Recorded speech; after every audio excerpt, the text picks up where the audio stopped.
នេះសិតតែជាអ្នកចាប់លៀសបងប្អូនដើរយូរនឹងសិតតែលៀសនៅក្នុងធុងnàyចាប់រួចរាល់ហើយអញ្ចឹងបងប្អូនចាំមើលវិធីចាប់លៀសទាំងអស់គ្នា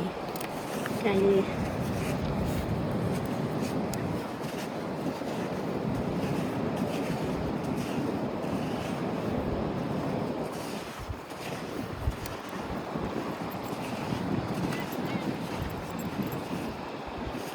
ទូ